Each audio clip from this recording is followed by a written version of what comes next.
Yeah, get him, Harper. Go get him.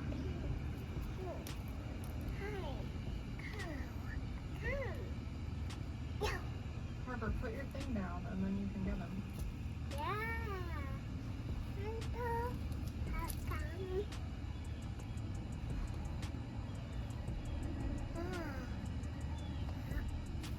If you're new to the channel, I know we have a lot of new subscribers. It's kind of jumped up a little bit. This is where we're at with the engine bay. So Chris come in here and he wired our coolant pressure sensor. So this is going to monitor how much pressure our coolant system has. And then we have to get underneath the car to see the rest of it. We had have our water pump down there that he wired in. And then he also did our fans right here, so that wire feels like it runs underneath there and tucks right there. So we have to see all that from the bottom of the car. All of this wiring I did for the lights. Did all this wiring. Chris didn't have to do anything with the lights. This is a 2013 Coyote. If you're new to the channel, the pistons are custom grinded diamond pistons. The cams are custom grinded L&M race engine blower cams. And then all the timing lockout plates are built by L&M Race Engines out of Pennsylvania. TKM assembled the motor. TKM did the machine work. TKM put sleeves in the motor. Top Fuel hooped the motor. Did a bunch of stuff. I got a whole stack of things that TKM did machine work wise to the motor. But that's the basics of it. So Procharger is an F1A 94, and it will start out being ran on E85. So we got a fire suppression system. Under here, we have 3 nozzles, one here, one there, one there. We went over that in previous videos. Chris wired in our travel sensors. So here's our travel sensors. Me and Mike, I need to go back and Mike has to final weld this right here. And then I got to get some paint over a little bit of this thing. So Chris has our wire ran up and over. I asked him to leave it long, and he likes to leave it long also. So I have this all the way from there, and then he has it wrapped around, back, and snake. So this allows me to unplug, and I have plenty of loop. I told him that, you know, myself and you guys have discussed this mount right here in the past. With the travel limiter. So we don't know if this is going to hold or if this is going to want to start turning. And this is going to allow us to kind of figure out where it needs to be at, you know, what works best. But we might end up having to go back and cutting this and welding an actual mount to the, you know, the tube chassis of the car up front, the tube work. So he left me enough wire where no matter where we move this mount to, I can get there, which is exactly what I wanted. I did not want that freaking wire short because I like flexibility to be able to move around, and I told him that I don't want nothing, you know, cut to fit, I guess you could say. This one looks like, let's see here, that we have to finish this side. That bolt down there on the bottom, it actually broke off on the mount, so I'm thinking it is too either short or long. I gotta kind of figure that stuff out. Looks like we're gonna have to redo that, figure out a little better way to mount it. But this wire is zip tied on this one, and it's going to run up and go into there. So still got little things like that to figure out and finish up. So I'm going to keep on moving forward. I just figured I'd show y'all that while we're here. We can actually, let's see here, let's go under the back of the car. So let's flip these lights on, which light up the whole inside, and then they'll light up the backside, and we'll check out what we did under here. All right, so we have our shock sensors, travel sensors right there, and the wires, they just run up. They are zip tied up out of the way, runs across, and then they all go that way, which are gonna go into the car itself. Me and Mike have to come in here and finish this anti-roll bar, and we have to actually move these shock mounts. So Chris pointed out he thinks it's going to cause me problems the way they're leaned forward like that, and he said that it's probably best to get them where the shocks are 90 degrees off the ground. So we needed to mount the anti-roll bar anyway. Me and Mike did, so we're going to just go ahead and move the shock so they're stood straight up, and then the anti-roll bar straight up on the same bracket. So we're just going to add a tube in here and, you know, put the mounts on it, redo that. But that's what under the car set looks like. This is our second fuel pump. This one is on a switch also, So whenever you're gonna race, you're at the track or you're about to make a hit on the street, whatever, you turn that one on, because this is what gives it all of its go-go juice under boost. We need to cut this line, shorten it up. It's just overflow, and all the bolts need to be finished and addressed in the 4-leaf. Type of stuff that slows me down, which I know everybody's in comment and say it doesn't matter, just take the car out, but it does matter to me. This seat was tight on this console when I first put it in. Now this console is not mounted down 100%. It's still got one tab on it, but it can move a little.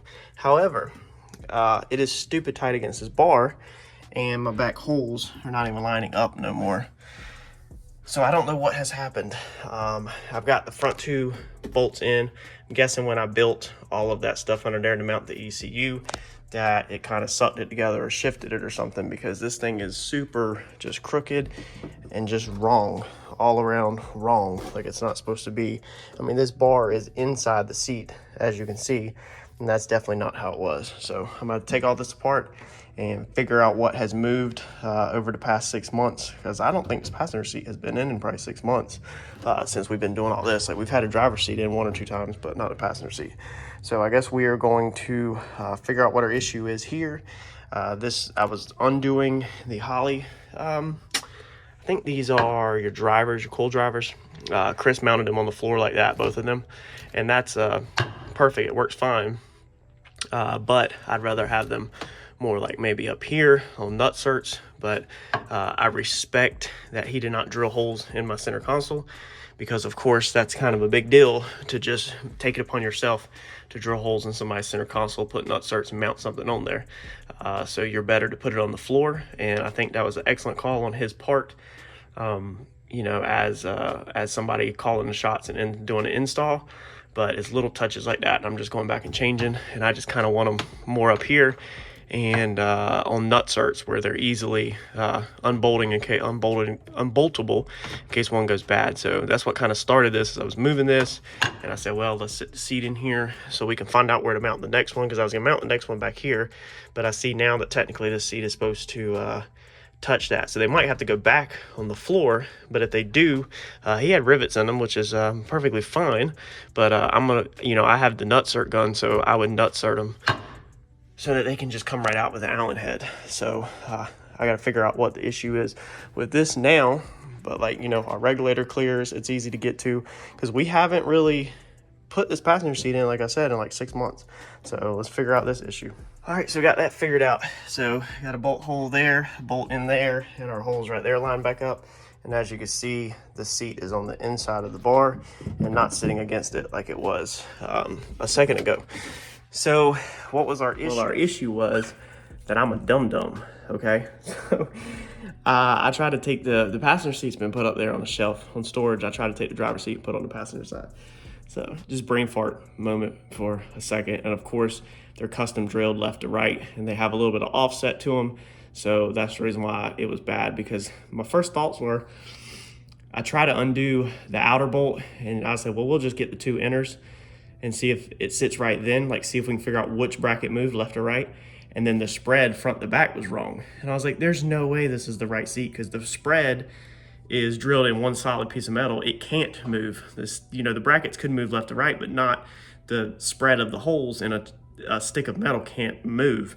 So that's when I knew I had the wrong seat. So everything fits right now, but I'm glad we tested it before we mounted these things, because we did find a new issue. But our main bundle right here, our main wire, was actually hitting the side of the seat with no clearance. So what we've done now is I have the main bundle where it comes through right here inside of this little channel in the seat. So it tucks. You can't really see it, but it tucks perfect in there. So the wire bundle has to stay right there. We'll probably go ahead and put a nutsert into the piece of metal on the center console and go ahead and P-clamp that so that never moves. And then we can determine where we're gonna put these drivers, because now I know that they can't go back there really. I mean, I guess there is a little bit of room, but I'm thinking now that we'll mount them both like this, and then, you know, hide them wires the best we can. And that gives us enough room to do it like that. Maybe we'll do them at a 45. I don't know. I'm about to lay that out, and I think I want to get them on the side of the console. All right, so like 2 hours later, I've got this perfectly simple thing redone. So how Chris had done it worked perfectly fine. And I decided that, you know, I was gonna kind of wanted to move it, straighten it up, make it where it was nut certed in, where it could unbolt quickly if you needed to for whatever reason, to change it out. Even though somebody who just does it to get by, you literally could just unplug the cold drivers, plug in another set, let them dangle, and make your pass and get on down the road. And then later on, you know, at the house or whatever, you could drill the rivets out and replace them. So I know I'm a little extra on stuff, but I like my stuff to look good. So most importantly to me is to have fun, enjoy building this, make it look really good, or as good as possible on a budget. And then, you know, function obviously has to happen. So we got it all cleaned up in here, got them moved. I'll flip the camera around, show you what I come up with. So of course, seat issues fixed. Now this is what I've come up with. So they're on their own carbon panel. The carbon panel is nut certed into the tunnel, and it actually just wedges underneath here. The burn down tube actually comes in and runs over there. So this is literally sandwiched between the burn down tube and that, and the burn down tube is sandwiched between another piece of the console there. So it can't move, like the top of this panel can't move, and it doesn't have to be attached to nothing. So I've come in here, laid them both at you know, close to the same angle, eyeballed it, and then, you know, took some zip tie, these 3M items that secure, you know, zip ties down, and just kind of secured the wire connectors so they won't move. Wrap them around the bodies right there, wrap them around them bodies, and, you know, have everything where it's nice and neat. You just don't have a lot to work with. The main harness is literally right there, and that's where they come out. So Holley doesn't really give you no pigtail at all, and there's a bunch of crap right here, you know, quite a few different ones, so they just don't have, you know, a lot to work with. I was gonna put it over here, but then, like I said, you don't really have room between the seat and the console, so then you have to drop it down below the console line right there. You gotta remember, you got a belt strap coming up through here, so you gotta fit them in between there. And then what happens is that one down there, it'll go right there perfectly fine where it's mounted down there, but this one starts to kind of have trouble to be mounted cleanly. And whenever you have the seat out, obviously I want it to look just as clean as when the seat's in the car. So I think that's my best option that I can come up with for right now. I thought about putting some wire loom over this up to here, but it's just, I don't know. I mean, with the white plugs here, you know, you're not gonna make it look but so clean. Love to have 2 black plugs and that, but at least we have black, white, so they're in the same order. And you have a white fire extinguisher, black carpet, black seats. So overall, it should be halfway appealing to the eyes. So there was literally like nothing wrong with Chris's way of mounting it. Actually, I put it back the exact same way Chris had it. So I spent like 2 hours to put it back exactly like Chris had it. It's just now they are nut certed and on a carbon panel. And you got to keep in mind, Chris did not get paid to class things up like this, I guess, with carbon panels and nut certs and all that. He got paid to wire the car. So Chris did his job. Very, very happy again with it. Very glad that's behind me. You know, but that don't mean I won't improve on a couple of small items like that. So I'm cool with that. I like how they're tucked out of the way, and I don't know. I just think if they got to be there, they should be on their own carbon panel and should be on nut certs. So that's it for me. I'm happy with that. And we're gonna move on through the week, trying to get some stuff, some more stuff knocked out, you know. I did not buff nothing else on the car, didn't wax anything else on the car. Got to get my checklist out, try to knock a couple more things out before it goes off to get headers done. And then we're going to do the seat mounts up top up there at some point. And remember, we still have to take it to the shop to do torque converter and flywheel, reluctor wheel, all that stuff before first startup. So once Jason gets done with the headers, it goes to Jason again. Like I said already in the past, but I'll tell you again, it goes this coming weekend. After that, we will be able to do first startup, but we got to get the torque converter in. You got to have a flywheel. So hopefully nothing else slaps us in our face. No more hiccups. Like, comment, subscribe, share. I'll catch you on the next one. Thanks, y'all.